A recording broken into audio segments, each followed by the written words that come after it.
ঠিক রাত 10টা আর এই মুহূর্তে কিন্তু আমার পক্ষীরাজ মানে আমার পালসার 220 কিন্তু একদম লাগেজ সহ ফুললি লোডেড। যতগুলো সোলো রাইড আজ পর্যন্ত করেছি, আজকের আমার এই সোলো রাইডটা কিন্তু অনেক বড় ট্রিপ হতে চলেছে। হ্যাঁ, মানে সব কটা রাইডের থেকে আজকের এই রাইডটা অনেক বড় রাইড হতে চলেছে। আমি তো ভীষণ এক্সাইটেড, তার সাথে একটু নার্ভাসও আছি, তবে আই হোপ সো সবকিছু ঠিকঠাক হবে। জয় বজরংবলী। তো এদিকে দেখো অলমোস্ট গিয়ার আপ হয়ে গেছি, বাকি গিয়ার আপটা করে একদম বেরিয়ে পড়বো।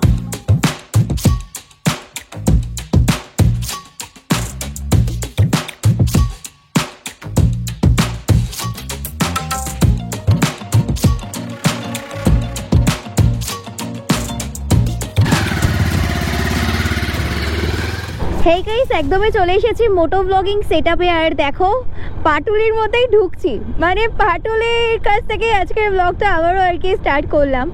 তো আজকের এই ব্লগ নিয়ে বা আজকের এই রাইড নিয়ে আমি যতটা বলবো ততটাই কম হয়ে যাবে। শুধু এটুকু বলতে পারি আমি ভীষণই এক্সাইটেড, আজকের এই রাইড নিয়ে ভীষণ এক্সাইটেড। দেখো পঙ্কজ দা আর চন্দন দার সাথে দেখা হয়েছে। দাদারা সেই আসার আগে থেকে বলেছে কখন আসবো কখন আসবো। ফাইনালি কি কি এনেছো দাদা বলো? আমি দুটো রেড বুল নিয়েছি আর কিছু চকলেট নিয়েছি ম্যাডাম তোমার জন্য। আচ্ছা, আর এদিকে এটা কি আছে বলো? এটা হচ্ছে হেলমেটে কুয়াশা বলে, সেটা যাতে না পড়ে সেই জন্য। আচ্ছা, মানে আমার দরকারি জিনিসগুলো এনেছো। আচ্ছা, থ্যাংক ইউ সো মাচ, খুব ভালো হয়েছে, থ্যাংক ইউ। খুব তাড়াতাড়ি আবার দেখা করবো। চলো আজকে ধরো টাটা। জাস্ট আমার কলকাতার সব থেকে পছন্দের জায়গা, ফেভারিট প্লেস পাটুলিটাকে বিদায় জানিয়ে আমি রওনা দিচ্ছি আমার গন্তব্যস্থলের দিকে। যেটা তোমাদেরকে আজকে বলবো বা বলতে চাই আমি, যে দেখো আমি কিন্তু একটু একটু করে সিঁড়ি দিয়ে ধাপে ধাপে উঠছি আর কি।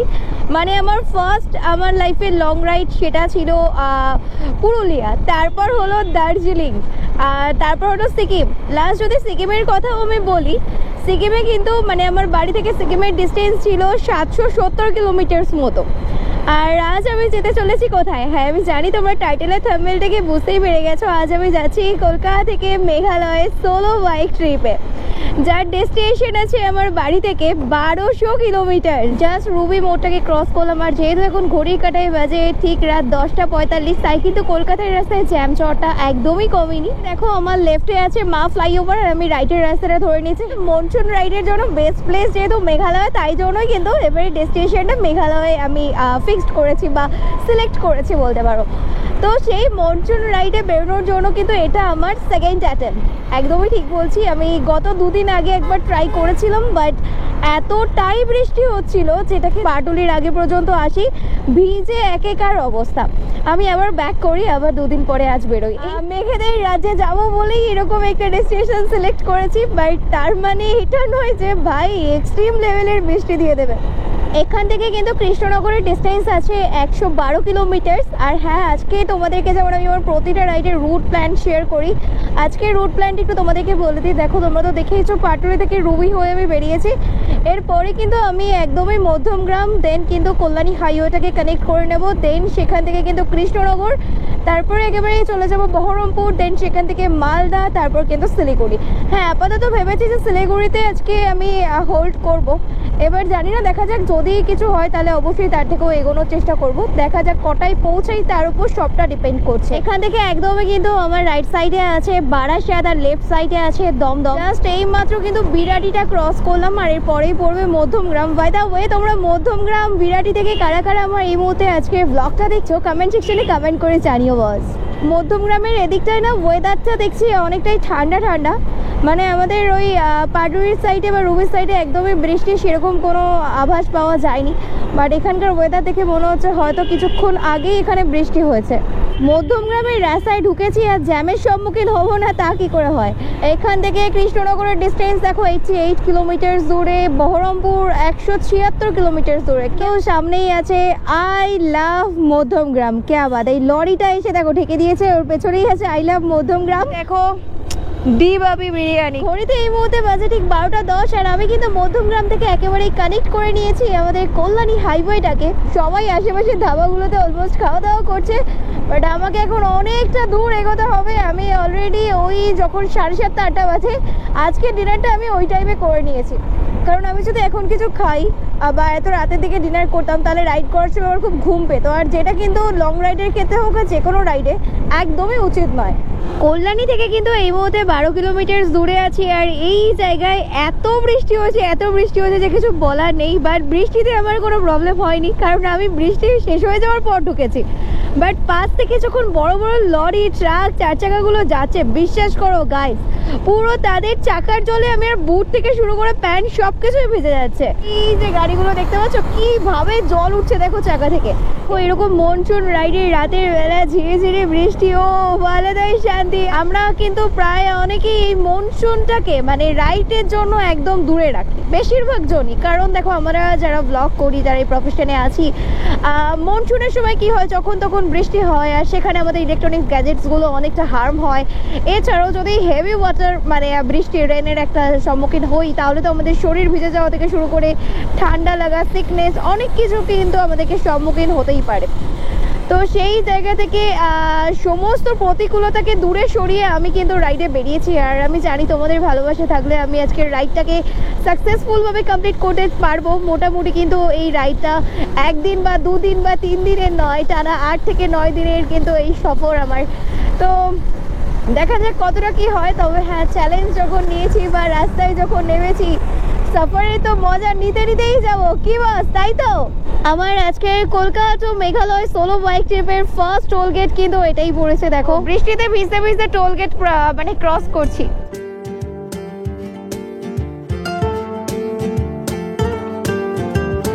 এই মুহূর্তে একদমই আছি বড় ছাগলিতে, আর এই জায়গায় এসে এত বৃষ্টি শুরু হয়ে গেছে যে চলো একটু এই ব্রিজের তলায় দাঁড়িয়ে রেনকোটটাকে পরে নিই।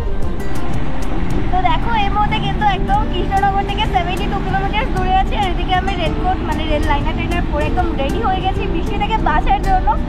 আর এখন ঘড়িতে অলমোস্ট 1:15-20 বাজবে হয়তো।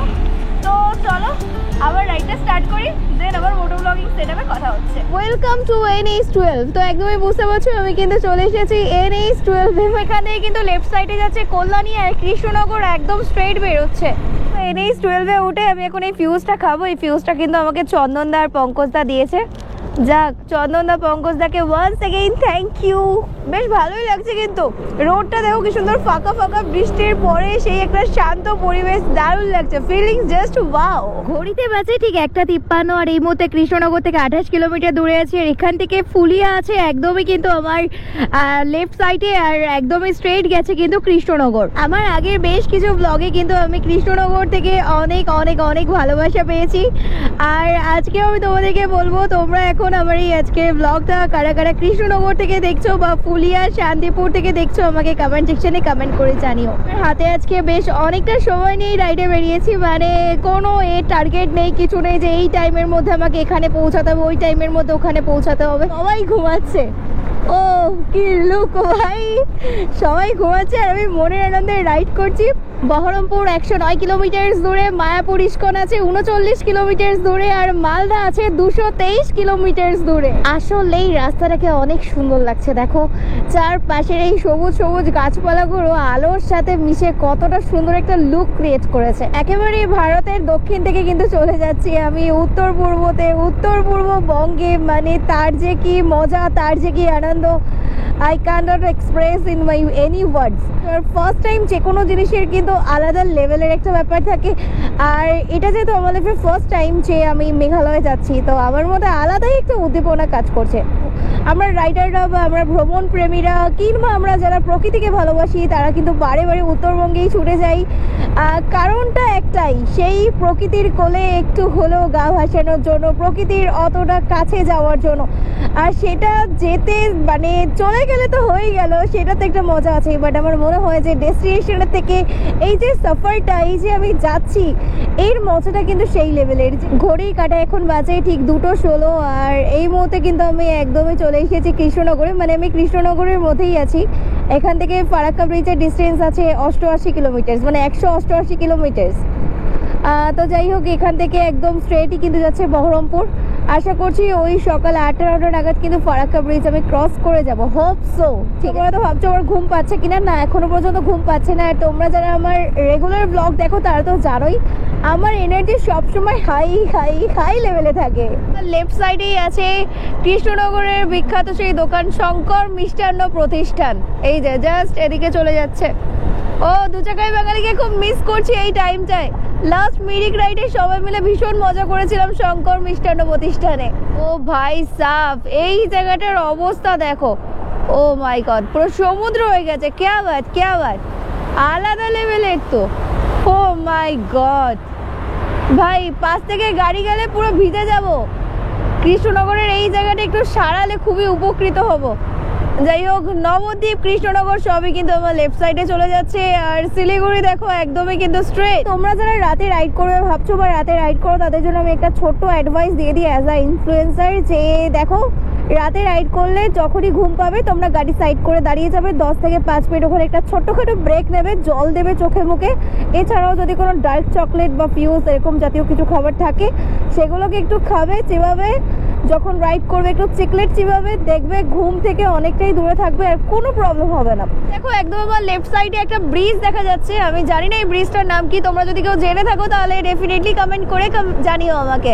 মারাত্মক অন্ধকার রাস্তা গাইস, মারাত্মক অন্ধকার রাস্তা। এই রাস্তাগুলো একটু একটু লাইট দেওয়া দরকার ছিল। এই মুহূর্তে ঘড়িতে বাজে ঠিক 3:27, না মানে রাত বলবো না ভোর বলবো আমি নিজেও জানি না। যাই হোক, বাইরে পুরো ঝমঝমিয়ে বৃষ্টি চলে এসেছে আর আমি এখন আছি মুর্শিদাবাদ ডিস্ট্রিক্টের একদমই বহরমপুরে। এখান থেকে ফারাক্কা ব্রিজের ডিস্টেন্স আছে অ্যাপ্রক্স 129 কিলোমিটার। তো জানি না বৃষ্টি কখন কমবে, মানে পুরো ভিজে ভিজে যাচ্ছে এরকম একটা অবস্থা। আর এই রাইনক্সের জ্যাকেট তো দেখাবো, এটা কতটা কি প্রোটেক্ট করে তোমাদেরকে দেখাবো। মানে আমার অবস্থা পুরো খারাপ হয়ে যাচ্ছে, ফুল খারাপ হয়ে যাচ্ছে। জাস্ট দেখো বহরমপুর বাইপাসে মানে বৃষ্টি হয়েছে বহরমপুর বাইপাস। সারা যেহেতু বৃষ্টি হচ্ছে থামছে এই ব্যাপারটা তো চলতেই আছে। তো অলরেডি আমার কিন্তু জুতোটা ভিজে গেছে। আমি জুতোর জন্য কোনো রেন কভার ইউজ করিনি।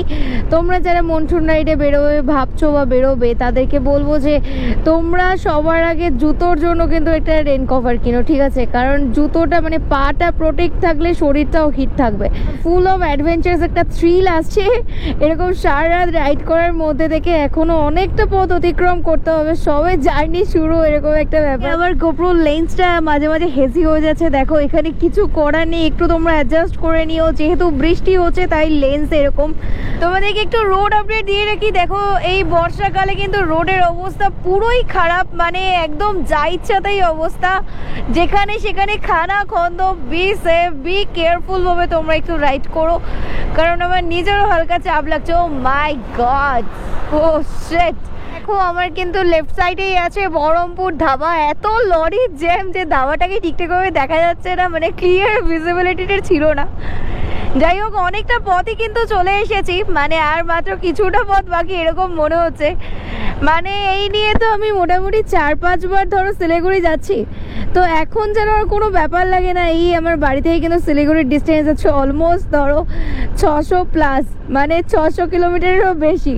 তো আর কোনো ব্যাপার লাগে না, আসলে সব কিছুই অভ্যাস, মানুষ হচ্ছে অভ্যাসের দাস। এখনো পর্যন্ত কিন্তু কন্টিনিউ আমি NH 12-এই আছি আর এটা ধরেই এখনো আমাকে এগোতে হবে। আর জাস্ট তোমাদেরকে একটু দেখাই, সকাল হওয়ার জাস্ট আগের মুহূর্ত পুরো আকাশটা কিন্তু একদম নীল কালার হয়ে যাচ্ছে, তার সাথে মেঘলা আকাশ। উফ, মানে জাস্ট এগুলো দেখার জন্যই রাইডে বেরোনো, বিশেষ করে মনসুন রাইডে বেরোনো। বলতে গেলে মনসুন রাইড পুরো জমে যাচ্ছে আমার। এই জায়গাটায় দাঁড়িয়েছি, মানে দেখো আমার চকচকগুলো ঘুমে লাল হয়ে গেছে, তো তাই জন্য ভাবলাম চলো একটু রেডবুল খাওয়া যাক। আর হ্যাঁ, এটাও কিন্তু পঙ্কজ দা আমায় গিফট করেছে। ও শুধু পঙ্কজ দা না, পঙ্কজ দা প্লাস চন্দন দা।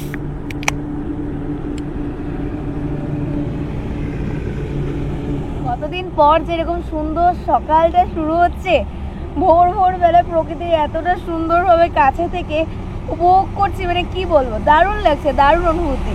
সারাটা রাত কিন্তু নন স্টপ বাইক চালিয়ে গেছি। হ্যাঁ, একটা মারাত্মক লেভেলের অ্যাডভেঞ্চার ছিল। ভয় পাইনি এটা বলবো না, হ্যাঁ ভয় তো পেয়েছি।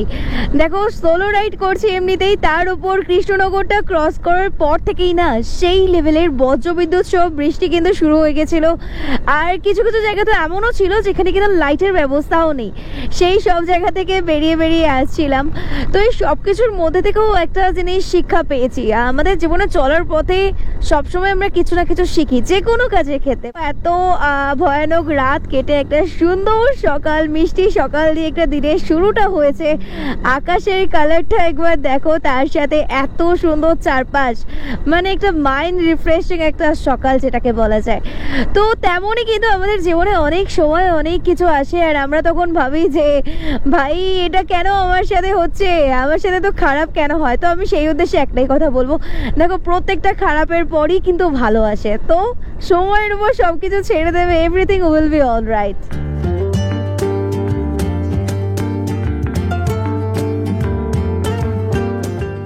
NH 12 এ আছি, আর এই রাস্তায় জাস্ট গাড্ডাগুলোকে একবার দেখো। ও সরি, গাড্ডা বা গর্ত নয়, এগুলো হলো উন্নয়ন বস, উন্নয়ন। মানে বর্ষাকাল পড়া মাত্রই কিন্তু চারিদিকে রাস্তার মানে গর্তগুলো ফুটে ফুটে উঠেছে, মানে আসল রূপ দেখিয়ে দিয়েছে। নবগ্রামটাকে ক্রস করলাম, আর এই দিকটার রাস্তাঘাটের পাশে যে বাড়িঘরগুলো, এগুলোর অবস্থাগুলো দেখো। চারিদিকে কিন্তু বাড়িঘরগুলো ভেঙে দেওয়া হয়েছে। কেন দেওয়া হয়েছে আমি ঠিক বুঝতে পারছি না, বাট সিরিয়াসলি আমার মনে অনেক কিউরিওসিটি কাজ করছে যে এত বাড়িঘর কেন ভাঙা হয়েছে। তোমরা যদি কেউ জানো যে এখানকার বাড়িঘরগুলো কেন ভাঙা হয়েছে, কি বৃত্তান্ত, তাহলে অবশ্যই আমাকে একটু কমেন্ট করে জানিও। আমি আরিহান ব্রিজটাকে ক্রস করছি। আমি কিন্তু এই আরিহান ব্রিজ থেকে অনেক অনেক ভালোবাসা পেয়েছি, অনেক দাদা বোন ভাই সবার কাছ থেকে। তো আজ আবারও একবার বলবো, তোমরা এই মুহূর্তে কারা কারা আমার আজকে ব্লগটা আরিহান ব্রিজের আশপাশ থেকে দেখছো, কমেন্ট সেকশনে কমেন্ট করে জানিও। ও পরশু যেহেতু আছে বাবার মাথায় জল ঢালা, এখানে বাঘ টাক নিয়ে দেখো বাবা মহাদেবের মাথায় সবাই জল টল ঢালতে যাচ্ছে। জয় বাবা মহাদেব, হর হর মহাদেব। বেশ অনেকবারই তো ফারাক্কা ব্রিজে উঠলাম, আর যতবারই উঠেছি আলাদা আলাদা রকমের ভিউ তোমাদের সামনে তুলে ধরেছি ফারাক্কা ব্যারেজের। যেমন কখনো দেখিয়েছি কাঠফাটা রোদ্দুরের মধ্যে ফারাক্কা ব্রিজকে কেমন লাগে, কখনো বা দেখিয়েছি পরন্ত দুপুরের পর সেই যে ফারাক্কা ব্যারেজের লুক সেটা কেমন লাগে, কখনো বা দেখিয়েছি একদম সকাল 9টা-10টার দিকে ফারাক্কা ব্যারেজটাকে কেমন লাগে। বাট আজকে কিন্তু একদমই অন্যরকমভাবে ফারাক্কা ব্যারেজকে তোমাদের সামনে প্রেজেন্ট করতে চলেছি। হ্যাঁ, আজকে দেখাবো বৃষ্টি ভেজা একটা সকাল বেলায় ফারাক্কা ব্যারেজকে ঠিক কেমন দেখতে লাগে। এখানে কি হালচাল হচ্ছে আমি বুঝতে পারছি না, একজন এদিক থেকে আসছে, একজন ওদিক থেকে যাচ্ছে। ভাই আচ্ছা, তো ওখান থেকে সিভিকটা বললেন যে এখানে কিন্তু জ্যাম আছে, মানে এই রোডটায় লেফটের রোডে জ্যাম আছে, তাই জন্য এই রাস্তা ধরে পাঠিয়েছে। ফারাক্কা ঢোকা ঠিক 24 কিলোমিটার দূরের অবস্থাটা একবার দেখো, চারিদিকে শুধু লরির জ্যাম হয়ে গেছে, মানে ওই রাস্তাটা পুরোটাই ব্লক। সত্যি বলতে যতই পুলিশ বলে দিক বা সিভিক বলে দিক, ভাই রং রুটে যেতে আমার ভয় লাগে। আমি নিজেও জানি না এই জ্যামটা ঠিক কতক্ষণ থাকবে, বাট আই গেস এখান থেকে একটা ড্রোন শুট নিলে তোমাদের ধারণাটা ক্লিয়ার হবে যে জ্যামটা কোথা থেকে কোথায় গেছে। তো চলো ড্রোন শুটটা দেখে নাও।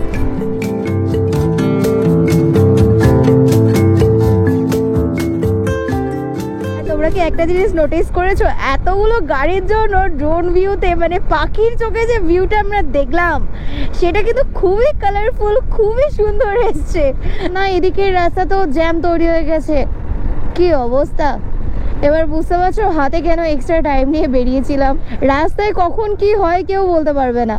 এই জায়গাটায় টানা 1 ঘন্টা ধরে দাঁড়িয়ে আছি, মানে এইরকম অবস্থা, জাস্ট জ্যামের পরিমাণটা এরকম, মানে ওখানে আমি কিছু দেখতে পাচ্ছি না, এইটুকুর মধ্যে আমি ঘোরাঘুরি করছি ভাই। তো কথা বলতে বলতে আমি কিন্তু ফারাক্কা ব্যারেজের কাছেই চলে এসেছি অলমোস্ট। তো সকাল 8টা 10 বেজে গেছে, মানে 1.5-2 ঘন্টা এখানে আমি এই বাইক নিয়ে গুতোগুতি করেছি। তোমাদেরকে কি বলবো, এই যে গাড্ডাগুলো দেখছো জল ভর্তি, এরকম পুকুর সমান আর কি গাড্ডা আমি আমার বাইক নিয়ে পার হয়েছি। লেফট সাইড থেকে কিন্তু ট্রেন যাচ্ছে, যেটা অনেক সুন্দর লাগছে, অনেক সুন্দর। এত জ্যামজটের পরেও এই ভিউগুলো দেখলে সেই লাগে। আশা করছি এই ট্রেনটা আমি কিন্তু একসাথেই ফারাক্কা ব্যারেজটাকে ক্রস করতে চলেছি। তো জাস্ট দেখো আমি কোথা থেকে যাচ্ছি ভাই, কোথা থেকে ফারাক্কা ব্যারেজে উঠছি। জাস্ট এই ওপরটায় উঠে গেছি, একদম পাশেই আছে রেল লাইন। কিছু ভাইদেরকে জিজ্ঞেস করে নিলাম এখানে পুলিশ টুলিশ ধরে কিনা এর ওপর থেকে গেলে, বললো না ধরে না। বাই দ্য ওয়ে ফারাক্কা ব্যারেজের জাস্ট সুন্দর ভিউটাকে একবার দেখো, কি সুন্দর লাগছে। এদিকে তো নদীটাকে সেই সুন্দর লাগছে, সেই সুন্দর, মানে বৃষ্টি ভেজা ফারাক্কা ব্যারেজ জাস্ট অসাধারণ। তার সাথে দেখো মেঘলা একটা ওয়েদার। তোমাদের মধ্যে কে কে আমার মতো এরকম ফারাক্কা ব্যারেজের ফুটপাথ ধরে গেছো জ্যামের কারণে, একটু কমেন্ট করে জানিও।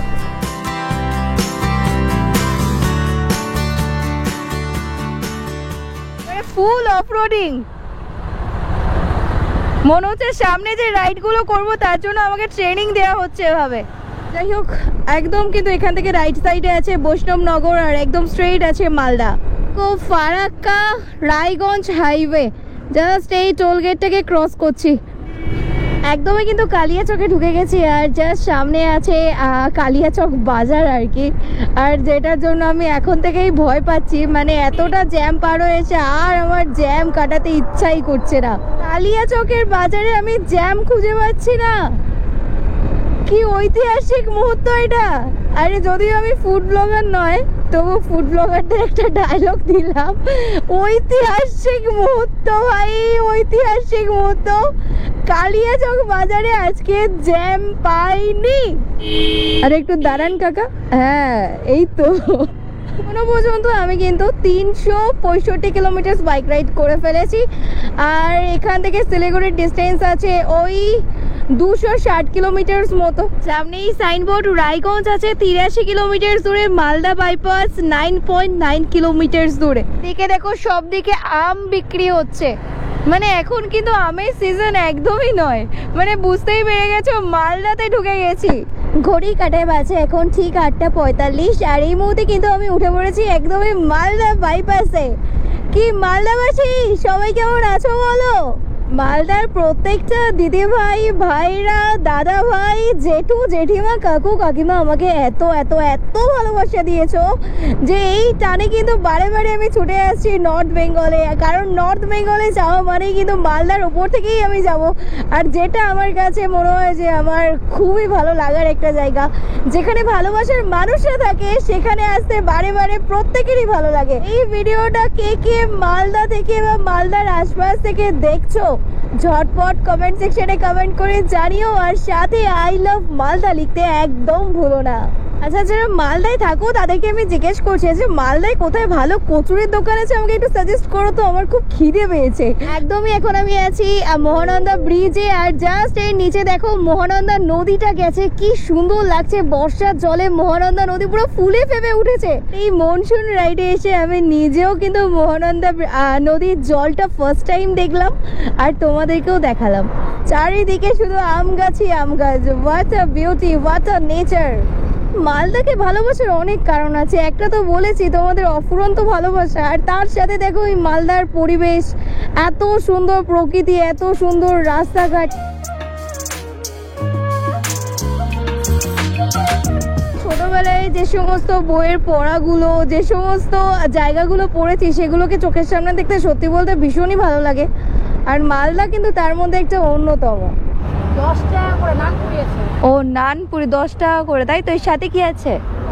এর সাথে কি আছে? ঘুগনি, লাইট আছে, ঘুগনি, তরকারি আছে। নান নিয়ে নিয়েছি আর নানের সাথে আছে ঘুগনি, স্যালাড।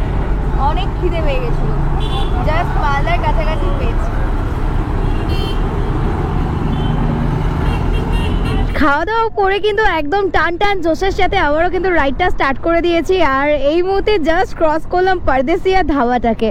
আমার লেফট সাইডে পুরো কিন্তু সবুজ একদম চাষবাস হয়েছে আর কি। আর এদিকে কিন্তু একদম দেখো সবুজ বড় বড় গাছপালা, মানে চারিদিকে শুধু গ্রিনারি, অসাধারণ একটা সিনিক বিউটি। যাই হোক, এখন আমি এই মুহূর্তে আছি কচুয়াতে আর এক্সাক্ট এই প্লেসে কিন্তু শিলিগুড়ির ডিস্টেন্স আছে 193 কিলোমিটার আর রায়গঞ্জ আছে 30 কিলোমিটার দূরে। বুঝতেই পারছো এখানেই এত লেভেলের বৃষ্টি হচ্ছে, তার মানে মেঘালয়ের এখন কি অবস্থা। আমাদের মেঘালয় চিরাপঞ্জি, মানে কি বলবো, সেখানে তো আমাদের পৃথিবীর সব থেকে বেশি পরিমাণে বৃষ্টিপাতটা লক্ষ্য করা যায়। সেই জায়গায় কি হচ্ছে, মানে আমি খুবই এক্সাইটেড সেখানে গিয়ে শুধু যে সেই মেঘকে দেখবো বা একদমই সেই বৃষ্টি দেখবো এমনটা কিন্তু একদমই না। একদমই কিন্তু হেঁটে যাবো মেঘেদের মধ্যে, খেলা করব মেঘেদের সাথে। সে যেন এক আলাদাই অনুভূতি। তার সাথে কিন্তু থাকছে পাহাড়। আর এই বর্ষার দিনে বুঝতেই পারছো কিরকম হারে ওয়াটারফলস থেকে জল পড়বে, মানে ফ্লো করবে। তার সাথে আছে গুহা। ও ভাই সাহ, পুরো ভাবলেই যেন মনটা খুশ খুশ খুশ হয়ে যাচ্ছে। এরকম পাগল করে রাস্তা পেলে রাইডাররা এমনিই পাগল হয়ে যাবে। এখন চলে এসেছি ডালখোলাতে, আর এখান থেকে একদম আমার লেফট সাইডের রাস্তাটা চলে যাচ্ছে পূর্ণিয়া, লেফট সাইডে 42 কিলোমিটার দূরে, আর রাইট সাইডে আছে কিষানগঞ্জ 28 কিলোমিটার দূরে, দেন আছে শিলিগুড়ি 127 কিলোমিটার দূরে। এখন আছি আমি NH 27-এ। ফাইনালি কিন্তু শিলিগুড়ি থেকে আর মাত্র 97 কিলোমিটার দূরে আছি, আর গৌহাটি আছে 550 কিলোমিটার দূরে, আর শিলচর আছে কিন্তু 847 কিলোমিটার দূরে। ক্যা বাত! আবারও কিন্তু রমরমা বৃষ্টি স্টার্ট হয়ে গেছে, যেটা হচ্ছে মনসুন রাইডের আজকে মানে সব থেকে আকর্ষণীয় জিনিস, যেটা ছাড়া মনসুন রাইডই হবে না। ঘড়ি কাটায় বাজে এখন ঠিক 12টা 51, আর এই মুহূর্তে এই জায়গাটায় দাঁড়িয়ে আছি, মানে ওই শিলিগুড়ি থেকে 90 কিলোমিটার দূরে আছি। এত জোরে বৃষ্টি চলে এসছে, আর এখানে নিয়ে নিয়েছি স্ট্রিং, আর রেডবুল বা স্ট্রিং এরকম জাতীয় কিছু খেলে আমার কোনো প্রবলেম হয় না। এদিকে এত রোদ যে তাকাতে পারছি না, আর এদিকে এত বৃষ্টি যে যেতে পারছি না। 1 2 and 3, just see what a view, what a scenario boss. দেখো কি দারুণ লাগছে চা বাগান, মানে শিলিগুড়ির অলমোস্ট কাছাকাছি চলে এসেছি, আর জাস্ট দেখো চা বাগান কিন্তু শুরু হয়ে গেছে, মানে রাস্তার এপাশ ওপাশ চারিদিকে চা বাগান। তো চলো দেখি কোথায় কোন অলি গলি পাই, গিয়ে একটু চা বাগানে ঢুকি নাকি। আর এইদিকে দেখো চায়ের সাথে আনারস হয়েছে, ক্যা বাত! আমি প্রথম দেখছি আনারস চাষ। বিশ্বাস করো আমার মনটাকে আর আটকে রাখতে পারিনি, জাস্ট ঢুকে পড়েছি একটা চা বাগানের মধ্যে। চা বাগানটা দেখো জাস্ট কতটা সুন্দর লাগছে, এদিকে ছাগল টাগল আছে, অসাধারণ অসাধারণ, চারিদিকে সবুজে সবুজ, তার মাঝখানে আমার পক্ষীরাজ আর আমি। আহা,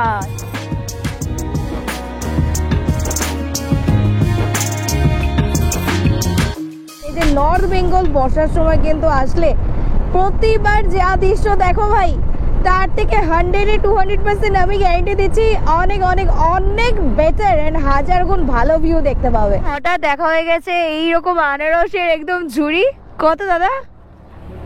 50 টাকায়। দাদা ফার্স্টে বললো এটা গোনাগুনতি আছে, অনেক রিকোয়েস্ট করে এটাকে পাচ্ছি। একদম বড় সাইজ চা, কি স্মেল বেরোচ্ছে ভাই, আলাদাই সুন্দর গন্ধ বেরোচ্ছে। আর এটা না বলেছিল 50 টাকা, তোমরা শুনেছো 50 টাকা বলার পর আমি একটু বার্গেনিং করলাম, ফাইনালি আমি এটা 35 টাকায় কিনেছি, বুঝতে পারছো? আমিও বার্গেনিং করে শিখে গেছি বস। যাই হোক, সাইজটাকে ঠিকঠাক আছে, তোমরা একটু কমেন্ট করে জানিও আমি কি ঠকে গেছি না লাভ করেছি। বাগডোগরা কিন্তু আছে এখান থেকে 14 কিলোমিটার দূরে, জলপাইগুড়ি 53 কিলোমিটার দূরে, ফুলবাড়ি 20 কিলোমিটার দূরে। তো ফুলবাড়ি আর জলপাইগুড়ি কিন্তু এই সোজা রোডটা ধরে চলে যাচ্ছে আমার রাইট সাইডে, আর বাগডোগরা কিন্তু লেফটের রাস্তাটা নিতে হচ্ছে। এবার আমি এটা দিয়ে স্ট্রেট বেরোবো। টানা 15-16 ঘন্টা রাইড করে ফেলেছি। ফার্স্ট টাইম যে আমি কিনা দেখো একদমই কিন্তু দিনের আলোয় শিলিগুড়ি ঢুকতে চলেছি। ঘড়ির কাটায় বাজে এখন দুপুর 3:10। শিলিগুড়ির এখানে মেঘের অবস্থা দেখো, পুরো কালো হয়ে রয়েছে আকাশ, ভীষণই মায়াবী, মানে কি বলবো, মনে হচ্ছে যেন কিছুক্ষণের মধ্যে ঝমঝমিয়ে বৃষ্টি আসবে। অলরেডি কিন্তু বৃষ্টি পড়া শুরু হয়ে গেছে, বাট আমি জানি না এই বৃষ্টির মধ্যে আমি কোথায় গিয়ে দাঁড়াবো। আমি তো এখন রেনকোটও পরে নেই, আর পড়তে চাইও না, তাড়াতাড়ি আমাকে যেতে হবে, এখনো 8 কিলোমিটার বাকি আছে। শিলিগুড়িতে কিন্তু এখন প্রচন্ড বৃষ্টি হচ্ছে, তো এই মুহূর্তে আমি আর কথা বলতে পারছি না। চলো একেবারে হোটেলে যাই, দেন আবার তোমাদের সাথে ব্যাক করছি বস। এই মুহূর্তে একদমই কিন্তু আমি শিলিগুড়ির হোটেলে চলে এসেছি। তো চলো আমার ডে 1-এর ছোট্ট রুম টুটা তোমাদেরকে একটু করাই। খুব সুন্দর করে পর্দা দিয়ে রুমটা ডেকোরেশন করা আছে, এদিকে আছে একটা ছোট্টখাট্ট বেড, আর এদিকে দেখো আমার খাওয়া দাওয়ার জিনিসপত্র চলে এসছে, মানে আমি এখন খাওয়া দাওয়া করবো। আর এদিকে আমার সমস্ত রাইডের জিনিসপত্রগুলো এভাবে ঠিক ছড়িয়ে ছিটিয়ে দেখো আমি রেখে দিয়েছি। ওয়াশরুমে এদিকে আছে একটা ওয়েস্টার্ন কোমোডের ব্যবস্থা, এদিকে আছে বেসিন। এবার তোমাদেরকে আমি একটা কথা বলি, আমি কিন্তু আমার এই হোটেলটা একদমই অ্যাডভান্স বুক করিনি, আমি জাস্ট শিলিগুড়িতে রিচ করে তারপর বুক করেছি। এই হোটেলের সম্বন্ধে কিছু জানার থাকলে বা ডিটেলস জানার থাকলে অবশ্যই আমাকে কমেন্ট বক্সে কমেন্ট করতে পারো, আমি ডিটেলস বলে দেবো। খাওয়া দাওয়া কমপ্লিট হয়ে গেছে, সেই সাথে আমার আজকের ভিডিওটা আমি এখানেই শেষ করছি। ভিডিওটি ভালো লাগলে লাইক কমেন্ট আর শেয়ার করে দিও, আর আমার চ্যানেল নতুন হয়ে থাকলে চ্যানেলটি সাবস্ক্রাইব করে আমার পাশে থেকো। দেখা হচ্ছে কলকাতা মেঘালয় সোলো ট্রিপের এপিসোড 2 নিয়ে খুব তাড়াতাড়ি। ততক্ষণের জন্য সুস্থ থেকো, ভালো থেকো।